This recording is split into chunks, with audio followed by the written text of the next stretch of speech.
লাউয়ের খোসা ভাজা। লাউয়ের খোসাগুলোকে এভাবে সরু সরু করে পাতলা করে কেটে নেওয়া হয়েছে। এই দেখছেন লাউ, এটা দিয়ে ডাল করব। এখন দেখাচ্ছি লাউয়ের খোসা ভাজা।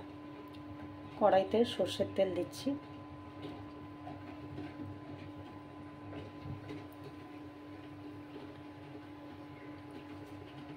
তেল গরম হয়ে গেছে, দিলাম কালো জিরে,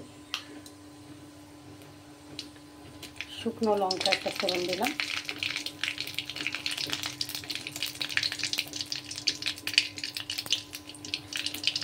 এটা হচ্ছে পপি সিড মানে পোস্ত দানা। এই অল্প একটু পোস্ত দানা ফোড়নে দিয়ে দিলাম। একটু ভাজা ভাজা হলে খেতে ভালো লাগবে, একটা সুন্দর গন্ধ বেরোয় পোস্ত দানা ভাজা।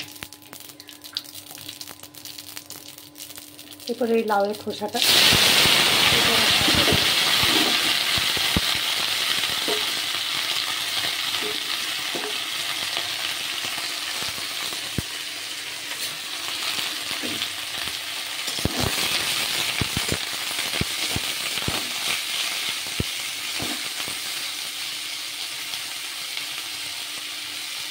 এবার একটু নাড়িয়ে নেব।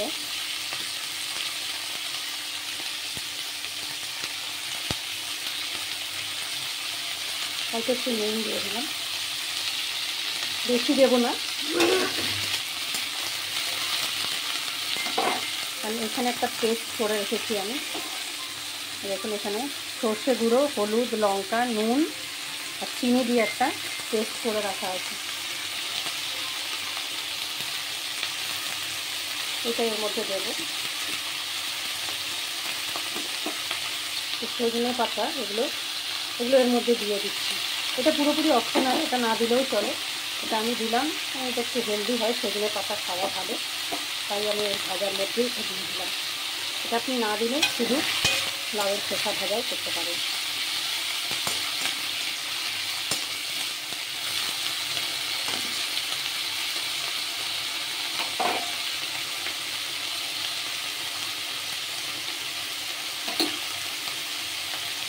এবার এই যে পেস্টটা করে রেখেছি সর্ষে গুঁড়ো, এটা আমি দিয়ে দেব। আর কিছু দিতে হবে না এর মধ্যে, মানে কোনো আদা রসুন পেঁয়াজ কিচ্ছু নেই, শুধু এই সর্ষে, হলুদ, লঙ্কা গুঁড়ো, নুন, চিনি,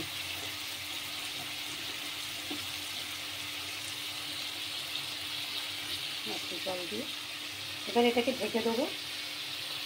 ঢেকে দিয়ে যতক্ষণ না এটা পুরো লাউয়ের খোসাটা সেদ্ধ হয়ে যাবে ততক্ষণ এটা রাখবো। লাউয়ের খোসা সেদ্ধ হয়ে গেলে লাস্টে একটুখানি কাঁচা সর্ষের তেল দিয়ে এটাকে নামিয়ে দেবো। তো গরম গরম এটা ভাতের সাথে পরিবেশন করুন। Thank you for watching.